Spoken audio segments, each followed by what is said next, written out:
Bien-aimés dans le Seigneur, que la grâce, la paix et l'amour de Jésus-Christ soient avec vous, demeurent avec, avec vos familles. Nous allons poursuivre notre étude sur le sujet de la marche selon le Saint-Esprit. Nous avons commencé en fait à aborder ce grand thème que nous avons intitulé les choses de l'Esprit. Nous avons déjà vu la semaine passée que la marche selon le Saint-Esprit nous parle sûrement des esprits. Et Dieu est esprit, effectivement. La Bible déclare à cet effet en Jean chapitre 4, le verset 24, que Dieu est esprit et il faut que ceux qui l'adorent, l'adorent en esprit et en vérité. Mais Dieu n'est pas le seul esprit de l'univers. Nous avons pu voir qu'il existe également des esprits qui ont été créés. Il y a les mauvais esprits que la Bible appelle également les démons qui constituent, n'est-ce pas, des anges qui se sont rebellés contre Dieu. La Bible déclare qu'ils ont perdu leur première demeure et ils ont été chassés de la présence de Dieu. Et depuis lors, ils s'évertuent à poursuivre et à détruire les êtres humains. Il y a également les anges, naturellement, qui sont restés fidèles à Dieu et qui demeurent sous sa couverture, qui sont présentés dans les Saintes Écritures comme étant des serviteurs de Dieu, appelés à exercer un ministère auprès des croyants, auprès des saints. Justement, dans le livre d'Apocalypse, lorsque Jean, devant la grandeur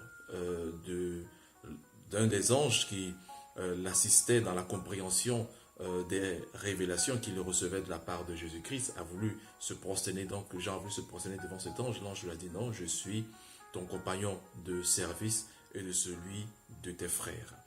Et puis il y a bien sûr l'Esprit suprême, celui dont toute la création adore. La Bible déclare en effet que Dieu seul possède l'immortalité et qu'il habite une lumière inaccessible que nul homme n'a vue ni ne peut voir. Dieu seul possède l'immortalité. De par ce verset, nous pouvons donc définir Dieu comme étant le seul esprit immortel de tout l'univers, créateur des cieux et de la terre, de qui sont toutes choses, par qui sont toutes choses, et qui lui-même vit sans dépendre d'une source extérieure, qui n'a ni commencement de jour, ni fin de vie. À lui seul la gloire, à lui seul la louange. C'est pourquoi il est digne d'être loué, il est digne d'être adoré. Il est parfait en essence, parfait dans sa sagesse, parfait dans sa gloire. Et ce Dieu-là veut se faire connaître à l'homme. En fait, ce Dieu-là a décidé de se reproduire lui-même. C'est pourquoi il a déclaré en Genèse chapitre 1, le verset 26, « Faisons l'homme à notre image, selon notre ressemblance. » Il s'agit bien d'une reproduction de la divinité. Et pour ce faire, Dieu va donc créer un homme. Il va le mettre dans un jardin, entretenir une relation avec cet homme. Et malheureusement, l'homme fera le choix de s'affranchir, n'est-ce pas, de cette dépendance salvatrice que Dieu, au départ, lui a inculquée. Et l'homme va donc tomber dans le péché. Le péché va entrer dans le monde avec le péché également, la mort, la transgression. L'homme sera totalement privé de la présence de Dieu. L'apôtre Paul utilise l'expression privé de la gloire de Dieu, justement pour montrer cette décadence et cette séparation qu'est la part aujourd'hui de tous les hommes, à l'exception de ceux qui ont décidé de faire confiance à Jésus et qui ont donné leur vie à Jésus. La Bible déclare en 2 Corinthiens chapitre 5, le verset 17, que lorsque nous croyons en Jésus, Dieu fait de nous de nouvelles créatures. Il déclare en effet que voici, si quelqu'un est en Christ, il est une nouvelle création ou une nouvelle créature selon les versions. les choses anciennes sont passées et toutes choses sont devenues nouvelles. Lorsque nous naissons en Dieu, lorsque nous naissons en Christ, la Bible nous enseigne que Dieu le fait, et donc il nous fait naître par la semence. Parce que souvenez-vous que dans le livre de la Genèse, il avait établi ce principe qui s'est imposé à toute la création. Il a déclaré en Genèse chapitre 1 que chaque espèce se reproduise selon sa semence. Que chaque espèce se reproduise selon sa semence. Ce principe, nous le constatons que Dieu lui-même se l'applique à lui également. C'est pourquoi lorsqu'il décide, n'est-ce pas, lorsqu'il formule le projet de faire l'homme à son image et à sa ressemblance, Dieu va également se servir de sa semence. En grec, vous savez que semence, on se dit sperma. Donc Dieu va donc se servir de son sperma, qui est sa parole vivante, et il va donc régénérer l'homme. C'est ce que l'apôtre Paul nous révèle en 1 Pierre chapitre 1, le verset 23. Il déclare en effet que vous avez été régénérés non par une semence incorruptible, mais par la semence, non pas une semence corruptible, pardon, mais par la semence incorruptible de Dieu. Ce verset est très intéressant dans le sens que il met côte à côte deux types de semences. Et au travers de ce verset, nous pouvons tirer 2 à 3 vérités importantes qui vont nous aider à mieux comprendre la marche par le Saint-Esprit. Alors l'apôtre Pierre donc déclare que vous avez été régénérés. Donc nous sommes régénérés, ou du moins nous sommes nés par la semence incorruptible de Dieu.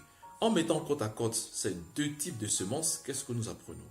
À partir du moment où le Seigneur a établi le principe selon lequel chaque espèce va donc se reproduire selon sa semence, nous comprenons que à l'intérieur de la semence se trouve la vie, se trouve la nature, se trouve le caractère que va développer l'être qui sortira de cette semence. C'est pourquoi le caractère et l'instinct carnivore du lion lui vient directement de la semence du lion père. D'accord? De même, l'instinct herbivore du mouton et des bœufs viennent directement de la semence qui les a engendrés. Donc lorsque Dieu nous engendre, non pas une semence corruptible, qui est la semence qui nous a fait naître dans ce monde physique, la semence qui nous a fait découvrir ce monde matériel, qui est donc une semence corruptible depuis la chute de Adam et de Ève, eh bien, il nous fait donc comprendre, l'apôtre Pierre, que la semence incorruptible de Dieu va donc nous transmettre déjà, au travers de la naissance d'en haut, au travers du Saint-Esprit qui va venir habiter en nous, va nous transmettre une vie incorruptible, va nous transmettre un caractère incorruptible. C'est pourquoi certaines déclarations dans les Saintes Écritures, notamment dans le Nouveau Testament, concernant le chrétien, sont par moments surprenantes.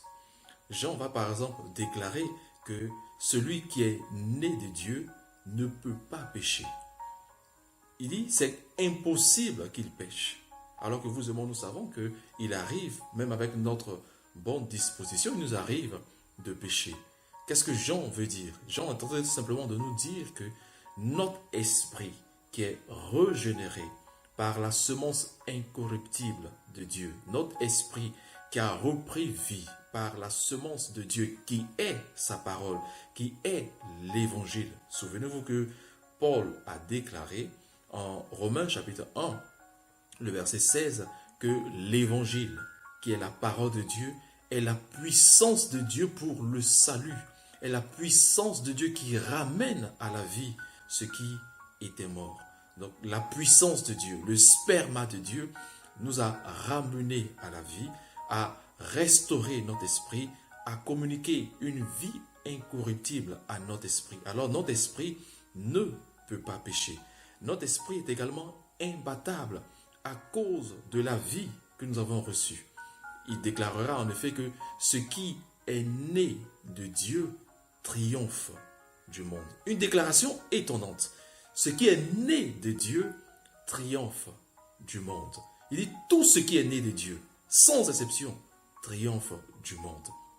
Et le triomphe du monde va porter sur quoi? Va porter sur la convoitise des yeux, la convoitise de la chair et l'orgueil de la vie. Parce que Jean lui-même va déclarer que tout ce qu'il y a dans le monde se résume en ces trois éléments. La convoitise des yeux, la convoitise de la chair et l'orgueil de la vie. Mais ce n'est pas tout. Le monde a un prince parce que le monde est gouverné. Il est gouverné par le chef des esprits de la rébellion, que la Bible présente comme étant l'adversaire, celui qui s'oppose au projet de Dieu, celui qui s'oppose à l'action divine. Et vous avez bien deviné, il s'agit de Satan, du diable. Il est le prince de ce monde. Dans la tentation qui nous est relatée dans les évangiles, notamment en Matthieu chapitre 4 et en Luc chapitre 4, il va déclarer à Jésus que si tu te prosternes devant moi et que tu m'adores, eh bien la richesse de ce monde, la gloire de ce monde, la puissance de ce monde, je partagerai cela avec toi. Parce que cela m'a été donné et j'ai le pouvoir de le communiquer à qui je veux.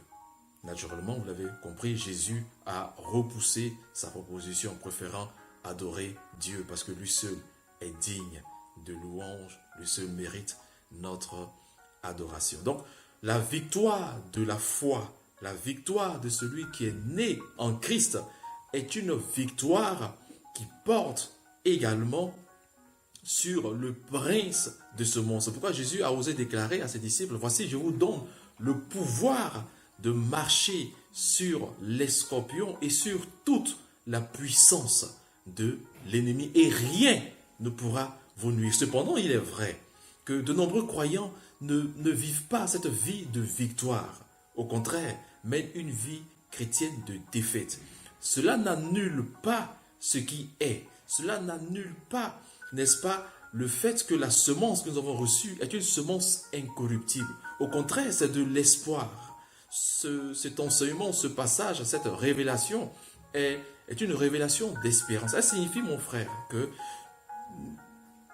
tu ne dois pas croire que la situation que tu vis est une situation insurmontable. Tu ne dois pas croire que l'épreuve que tu vis a raison de t'écraser, a raison de te paralyser, simplement parce que la semence que tu as reçue en toi est une semence incorruptible. Et cela signifie, bien-aimé, que si tu reçois plus de lumière de la part du Seigneur, eh bien, l'expérience de cette victoire promise dans les Saintes Écritures, qui est la vérité, sera la tienne. Ce sera une expérience pratique. La Bible, l'enseignement des Saintes Écritures n'est pas de la théorie, c'est la vérité. Et il est difficile, carrément impossible à un enfant de Dieu de vivre la victoire en Christ Jésus s'il ne croit pas en ces vérités, s'il n'accepte pas ces vérités. Accepter une vérité en Christ Jésus, accepter une vérité, c'est croire que ce qui est dit est vrai pour tous les croyants, mais surtout est vrai pour moi. Même lorsque tu ne vois pas cela s'exprimer dans ta vie de tous les jours, même lorsque cela n'est pas ton expérience présentement, crois, accepte d'abord cette vérité. Et parce que cette vérité, c'est la parole de Dieu, et parce que la parole de Dieu est vivante, elle est permanente, elle est éternelle, elle va exactement reproduire en toi, matérialiser ce dont tu espères. C'est pourquoi la Bible déclare que la foi est la ferme assurance des choses qu'on espère et la démonstration de celles qu'on ne voit pas. Il y a de l'espérance, quel que soit le péché dans lequel tu es tombé, quelles que soient les difficultés dans lesquelles tu te trouves, qu'elles soient liées à ta vie, qu'elles soient liées à ta vie professionnelle, à ta vie sentimentale, à ta vie de famille, qu'elles soient liées à des choses que tu as du mal à relâcher, à oublier. Le Seigneur, par sa vie qui est en toi, veut te montrer le chemin, veut te montrer la voie, veut te montrer la vérité qui te permettra justement de mener cette expérience de la victoire sur le monde, de la victoire sur toutes ces choses. Et le sujet que nous abordons justement doit à terme nous aider à comprendre comment nous devons marcher par le Saint-Esprit. Marcher par l'Esprit n'est pas un luxe.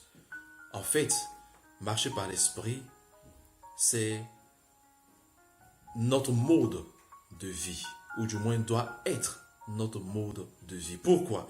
La Bible déclare en Jean chapitre 3, le verset 6, que ce qui est né de la chair est chair, et ce qui est né de l'esprit est esprit. Et si nous sommes nés de l'Esprit de Dieu, par le sperma de Dieu, eh bien nous sommes, en tant qu'enfants de Dieu, nous sommes des esprits, nous résidons dans un corps et nous possédons une âme. Et c'est sur ce point-là que j'aimerais donc pouvoir poursuivre l'étude sur la marche par le Saint-Esprit. Nous allons lire le passage de Galates chapitre 5, le verset 16, qui dit, Galates chapitre 5, verset 16, alors je te laisse prendre ta Bible et de quoi noter, parce que c'est très important. Galates chapitre 5, le verset 16, l'apôtre Paul nous révèle ceci, il déclare, « Je dis donc, marchez selon l'esprit et vous n'accomplirez pas les désirs de la chair. Marchez selon l'esprit et vous n'accomplirez pas les désirs de la chair. » Nous avons dit précédemment que ce passage met en évidence qu'il existe deux modes de vie. Le monde a partagé les modes de vie en fonction des cultures, en fonction des continents, en fonction de la couleur de la peau, mais selon les Saintes Écritures, il n'existe seulement que deux modes de vie. Celui selon le Saint-Esprit ou celui selon la chair. Si vous observez bien ce verset, l'apôtre Paul nous dit en fait que la solution pour ne pas accomplir les désirs de la chair, eh bien, c'est de marcher par le Saint-Esprit. Mais faisons attention à ce verset. Ce verset n'est pas en train de nous dire que notre but, c'est de ne pas accomplir les désirs de la chair. Non. Il y a une petite nuance que j'aimerais relever ici. Le but de notre foi n'est pas de ne pas accomplir les désirs de la chair. Notre but, c'est de ressembler à Christ. La conséquence, lorsque nous essayons de marcher par l'esprit, eh bien, nous n'accomplissons pas les désirs de la chair. Pourquoi est-ce que cette petite nuance est importante à relever? Simplement parce que, par moment, en tant que chrétien, nous commettons l'erreur d'avoir pour objectif et de viser, n'est-ce pas, le fait de ne pas accomplir les désirs de la chair. Or, lorsque vous vous efforcez à ne pas accomplir les désirs de la chair, c'est l'effet contraire qui va se produire. Vous allez au contraire multiplier les œuvres de la chair. Lorsque vous vous efforcez, n'est-ce pas, de ne pas mentir, de ne pas voler, c'est en ce moment-là que vous allez multiplier le vol, vous allez multiplier le mensonge. Et cela est vrai si vous faites attention à votre vie, si vous faites attention à toutes les batailles de votre foi, eh bien c'est parce que vous essayez d'accomplir ce que, vous essayez de ne pas accomplir ce que la Bible dit de ne pas accomplir. Et vous poursuivez cela comme un but. Or, notre but doit être de ressembler à Jésus-Christ. C'est pourquoi la Bible nous invite à avoir les regards fixés sur le Seigneur. Et ce passage de 2 Corinthiens, qui est donc souligné par l'apôtre Paul, n'est pas mis par hasard. L'apôtre Paul déclare en effet, il dit, nous tous qui le visage découvert, contemplons la gloire du Seigneur, nous sommes transformés de gloire en gloire par le Seigneur qui est l'Esprit. Nous sommes transformés. Par quoi? Par la contemplation que nous faisons du Seigneur et non la contemplation de nos faiblesses et non la contemplation de ce qui est interdit dans les Saintes Écritures. Nous contemplons Christ.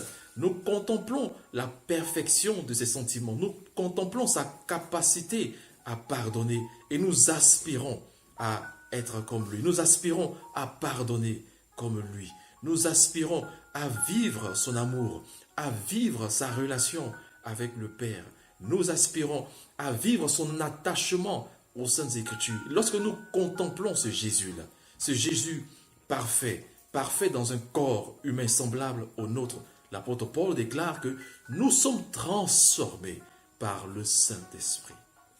C'est pourquoi ne pas accomplir les désirs de la chair n'est pas notre but. Ce doit être une conséquence de notre contemplation de la gloire de Jésus, de la vie de Jésus, des sentiments de Jésus. Bien-aimés dans le Seigneur, c'est un aspect très important. Nous aurons l'occasion de revenir plus en profondeur sur cet aspect des choses parce que une section importante, vous l'imaginez, est réservée à l'aspect pratique de la marche par le Saint-Esprit. J'aimerais que nous puissions jeter un coup d'œil sur les différentes composantes de notre être. À cet effet, la Bible déclare en 1 Thessaloniciens, chapitre 5, à partir du verset 23, que l'homme est tripartite. J'avais mentionné tout à l'heure que parce que nous sommes nés de l'Esprit de Dieu, nous sommes esprits, donc nous sommes donc des esprits, nous possédons une âme et nous résidons dans un corps. J'aimerais que donc nous puissions voir les caractéristiques de ces différentes composantes. Nous allons mettre surtout l'accent dans un premier temps sur l'âme et le corps. Et en observant leurs caractéristiques, nous comprendrons mieux ce que nous devons surmonter. Puisque le passage qu'on vient de lire tout à l'heure, Galates chapitre 5, verset 16, déclare que si nous marchons par l'esprit, nous n'allons pas accomplir les désirs de la chair. Donc, qu'est-ce que la chair? Quels sont les désirs de la chair? Vous voyez que les deux sont, les deux sont étroitement liés. L'un permet de surmonter et de vaincre l'autre. Donc, nous avons donc besoin de comprendre ces différentes manifestations afin de mieux appréhender la marche par le Saint-Esprit.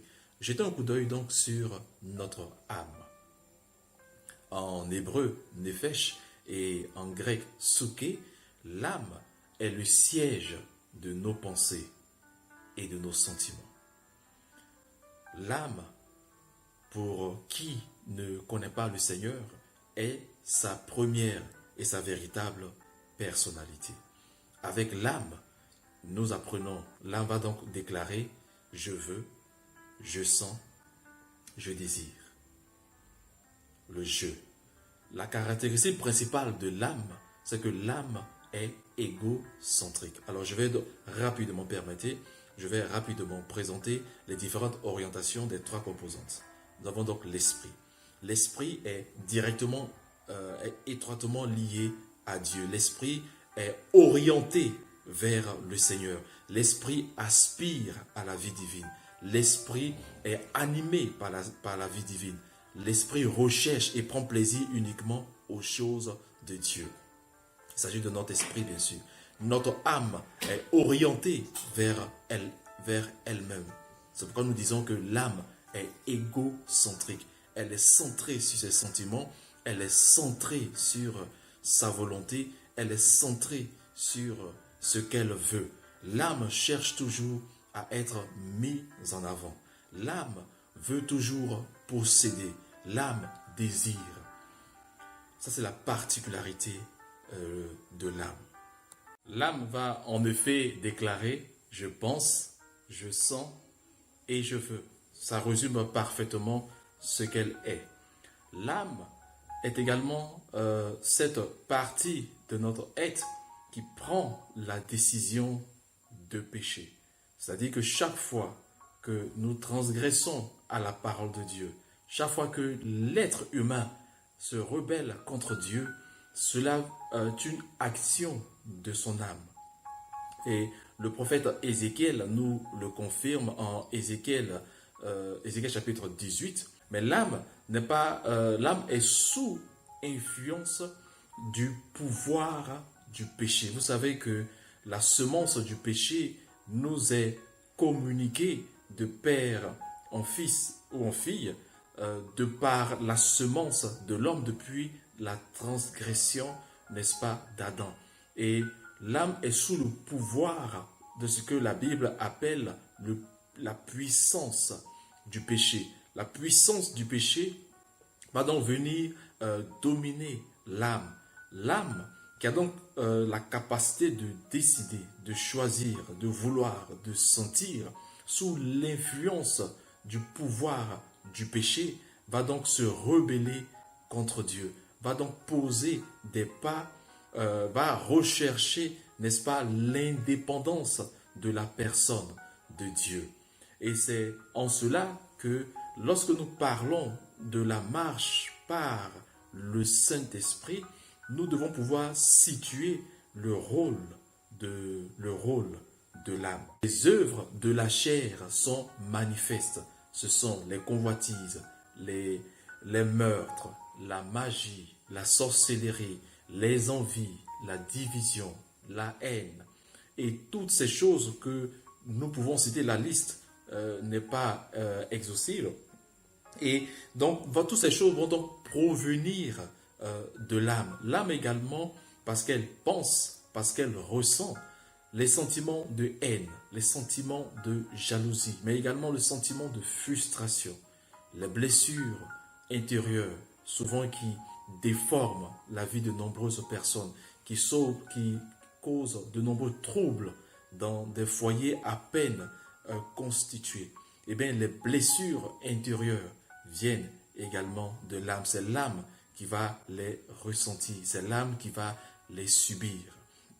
Naturellement, puisqu'elle est le siège des émotions et des sentiments. Le sentiment de remords, le sentiment de culpabilité qui pousse une grande partie de la population aujourd'hui au suicide, la dépression. Toutes ces choses-là proviennent, n'est-ce pas, de la défaillance de l'homme, de l'âme, pardon. Toutes ces choses sont la conséquence du pouvoir de l'influence du péché sur la capacité de l'âme. Et parce que l'âme est sous le pouvoir du péché, eh bien, l'intelligence de l'âme, c'est-à-dire, vu que l'âme est le siège de nos pensées, eh bien, nos pensées, sous le pouvoir du péché, seront obscurcies. Nos sentiments seront obscurcis. Notre volonté sera obscurcie par la présence et le pouvoir du péché qui agit donc sur notre âme. Un fait important que je voulais souligner avant de pouvoir poursuivre, il faut ajouter également que notre âme a le contrôle direct sur notre corps. Alors, nous avons dit tout à l'heure que l'esprit, je vais reprendre cet élément, l'esprit est orienté vers les choses divines, l'esprit est en communion avec Dieu, notre âme est orientée vers elle-même, elle est égocentrique et le corps, lui, il est orienté nulle part. Le corps est à la disposition de celui qui a le contrôle. Donc, si l'esprit domine l'âme, eh bien, le corps va suivre le mouvement. Mais nous aurons l'occasion de revenir un peu plus en profondeur sur cet aspect des choses. Je veux surtout souligner le fait que le corps en lui-même n'a pas de volonté. Le corps est neutre. D'accord? Le corps est neutre. Et le corps est sous le contrôle, pour le moment, le corps est sous le contrôle exclusif, de l'âme. Et c'est très important de souligner cela. Donc lorsque l'âme a des désirs impurs, elle va se servir du corps pour les pratiquer. Lorsque c'est l'âme qui aura des convoitises de la chair, c'est l'âme qui va convoiter, c'est l'âme qui aura le désir de commettre l'impudicité, le désir de commettre l'adultère, la soif de se venger. C'est elle qui va ressentir ses émotions et pouvoir accomplir ses désirs, pouvoir assouvir, pouvoir accomplir ce désir. Eh bien, l'âme va maintenant se servir du corps parce que le corps lui permet d'être, n'est-ce pas, en contact avec le monde physique, avec le monde matériel. Si je voulais imager cela, je dirais que le corps est un peu comme un gant. Celui qui introduit les mains dans le gant peut faire ce qu'il veut de ce gant. Il peut l'utiliser pour des travaux ménagers, il peut l'utiliser pour cacher les traces d'un meurtre, il peut l'utiliser pour faire la cuisine, il peut l'utiliser pour faire ce qu'il veut. Donc c'est ainsi que fonctionne l'âme vis-à-vis du corps. L'âme également a cette capacité, et j'aimerais qu'on puisse bien saisir cela, l'âme a également la capacité de manifester des signes extérieurs de religiosité. Et c'est très important. Et c'est dans ce domaine-là que le diable travaille pour entraîner de nombreuses personnes vers la perdition, vers l'esprit de l'erreur, vers l'apostasie, vers le reniement de la foi.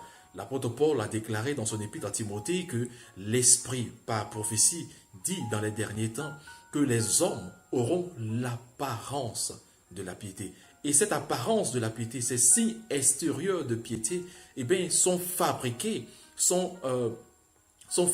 par l'âme. L'âme est capable d'imiter les actions et les actions de l'esprit. L'âme est capable de reproduire à quelques ressemblances près ce que l'esprit fait par le Saint-Esprit. Et c'est pour cela que le discernement spirituel est important. Et je me prouver ce que je suis en train d'affirmer par des passages de l'Écriture que nous allons essayer ensemble de lire un à un. Et vous allez voir au travers de ces passages que la Bible fait référence à des actions spirituelles, telles que la prédication, telles que la prière, telles que même des prophéties, telles que des visions. Oui, des visions. Mais elle rattache cela à des œuvres de la chair. Elle rattache cela à des facultés de l'âme et non de l'esprit. On va lire ensemble, on va commencer par dans l'évangile selon Matthieu. Seigneur Jésus déclare: gardez-vous de pratiquer votre justice devant les hommes pour en être vus. Autrement, vous n'aurez point de récompense auprès de votre Père qui est dans les cieux. Alors, lorsque vous observez ce passage, Jésus met en avant que cette action de pratiquer notre justice devant les hommes est une œuvre de l'âme. Comment est-ce que nous le savons? Cette affirmation dans le passage, il dit, donc, pratiquez votre justice devant les hommes pour en être vus. Souvenez-vous, nous avons dit tout à l'heure que l'âme est égocentrique. L'âme cherche toujours à être le centre du monde. L'âme cherche toujours à être le centre de l'attraction de toute chose, le centre des regards. C'est pourquoi lorsqu'il déclare donc, ne pratiquez pas votre justice pour être vu. Pour dire que l'âme cherche à être vue et elle va pratiquer de la justice. Elle va pratiquer des signes extérieurs de piété. Et il dira la même chose avec la prière. Il dira, lorsque tu pries, ne faites pas comme les hypocrites qui prient pour être vus. C'est encore l'âme. C'est encore l'égocentrisme. Mais ce que je souligne, c'est que c'est une action de piété. Donc, les œuvres de l'âme ne se limitent pas seulement à Galates chapitre 5, le verset 19, le vol, le mensonge, la convoitise, la tricherie, la sorcellerie, la magie. Non, les œuvres de la chair, les œuvres de l'âme, les attitudes de l'âme ne se limitent pas seulement à ces choses, mais également à la piété. 1 Corinthiens chapitre 13, l'apôtre Paul déclarera par exemple que si je vends mes biens, je vends tous mes biens et que je distribue les ressources aux pauvres, même si je suis capable, n'est-ce pas, de me sacrifier pour d'autres personnes, il dit, si je n'ai pas l'amour, je ne suis rien, je ne suis qu'un airain qui résonne, ou une cymbale qui retentit. Bien aimé, ce passage également met en avant que des actions peuvent être menées jusqu'au même au sacrifice suprême, mais être accompli par l'âme. Pourquoi est-ce que nous le savons? Parce que lorsque l'apôtre Paul dit que on peut accomplir ces choses sans avoir l'amour dans son cœur, eh bien ça veut dire que c'est une œuvre qui est produite par la chair. Parce que Romains chapitre 5, le verset 5 nous déclare que l'amour de Dieu, parce que c'est de cela que Paul parle en 1 Corinthiens, l'amour de Dieu est répandu dans nos cœurs par le Saint-Esprit. L'amour de Dieu, l'amour agapé, l'amour qui aime sans condition, sans intérêt, l'amour qui aime sans rechercher sa gloire, eh bien cet amour-là est répandu dans nos cœurs par le Saint-Esprit. Or, si l'homme est capable de se sacrifier, l'homme est capable de vendre tous ses biens, et nous voyons de nombreuses œuvres caritatives autour de nous, nous voyons de nombreuses fondations qui sont créées, eh bien tout cela met en avant les capacités de l'âme à accomplir de bonnes œuvres, à accomplir des œuvres de piété, mais qui sont des œuvres charnelles que Dieu rejette, qui n'ont aucune valeur spirituelle. Et ceux qui vivent dans ces choses, qui se contentent de vivre dans l'apparence de la piété, seront déçus. Il faut sortir de cette vie et il faut marcher à la lumière. Il faut marcher avec sincérité. Sincérité de foi, sincérité de confiance en Dieu. Pouvoir laisser ces faiblesses telles qu'elles sont s'exprimer et laisser le Seigneur nous guérir de nos faiblesses, plutôt que de se cacher dans toutes sortes de vêtements et être à l'intérieur des ossements desséchés. Et ça, c'est la vérité. C'est vrai pour de nombreux prédicateurs aujourd'hui. C'est vrai pour de nombreux croyants. C'est vrai pour de nombreuses personnes qui ont juste l'extérieur, mais qui n'ont pas l'intérieur. Qui ont la confession sans la possession. Qui disent des choses, mais qui ne les vivent pas. Qui affirment des choses, mais qu'elles ne connaissent pas, qu'elles n'expérimentent pas. Bien-aimés dans le Seigneur. Comme le disait quelqu'un, il faut être son propre témoignage. Il faut être son propre témoignage. L'évangile de Jésus-Christ doit être vu, doit être lu au travers de notre vie, au travers des sentiments de nos cœurs, au travers de nos regards, au travers de notre façon de nous habiller, au travers de nos motivations pour lesquelles nous posons des pas et des actions, et non le contraire. Et toutes ces choses viennent de l'âme, avec l'influence du pouvoir et de la puissance du péché. Donc lorsque la Bible nous parle de marcher selon le Saint-Esprit, la Bible s'attend à ce que la semence incorruptible de Dieu qui est en nous, poussée par le Saint-Esprit, poussée par la révélation de l'Évangile, la révélation de Christ Jésus, que nous puissions nous mettre au-dessus de ces choses et triompher d'elles par la foi en Christ Jésus. J'aimerais que nous puissions lire un ou deux autres versets encore qui mettent donc l'accent sur le fait que l'âme est capable d'œuvres qui ont l'apparence de choses spirituelles. On va lire Colossiens chapitre 2, le verset 18. « Qu'aucun homme, sous une apparence d'humilité et par un culte des anges, ne vous ravisse à son gré le prix de la course, tandis qu'il s'abandonne à ses visions et qu'il est enflé d'un vain orgueil par ses pensées charnelles, sans s'attacher au chef dont le corps assisté et solidement attaché par des jointures et des liens tire l'accroissement que Dieu donne. » Paul déclare donc qu'il y a des hommes qui ont une apparence d'humilité.